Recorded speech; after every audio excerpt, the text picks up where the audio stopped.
Tu crois que les paris sportifs, c'est un jeu de hasard? Le loto, oui, c'est du hasard. T'as une chance sur 19 millions, t'as rien à faire, juste espérer. Les probabilités, elles sont figées et chaque combinaison a exactement la même chance de sortir. Mais un match de foot, c'est pas pareil. T'as des infos, t'as des stats, t'as la météo, t'as les blessures, t'as les compositions d'équipe et t'as même le vent qui peut faire la différence. Et surtout, t'as les cotes. Et les cotes, en fait, c'est quoi? C'est des probabilités. Je te prends un exemple simple. Le Real Madrid joue, Mbappé est blessé, il ne joue pas.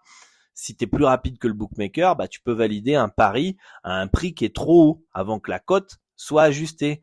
Comme un trader, en fait, qui achète une action au bon moment. Boum, t'as fait une value. Et ça, c'est pas du hasard. C'est du calcul, c'est de l'analyse, de la rapidité et surtout de la discipline. Mais si tu traites, en fait, les paris sportifs comme le loto, en fait, t'as déjà perdu parce que tu joues à un ticket de grattage dans un monde de trading. Et parce que personne se forme pour jouer au loto, mais en paris sportif, comme en bourse ou au poker, les pros, ils se forment. Le poker, c'est plus considéré comme un jeu de hasard parce que on a compris que c'était un jeu de compétences. Et les paris sportifs, en fait, c'est pareil. Même si on essaye encore de te faire croire le contraire, et tu vas voir, ça va changer. C'est pas un jeu de hasard, c'est un jeu de compétences, et c'est pour ça que 97% des parieurs perdent de l'argent.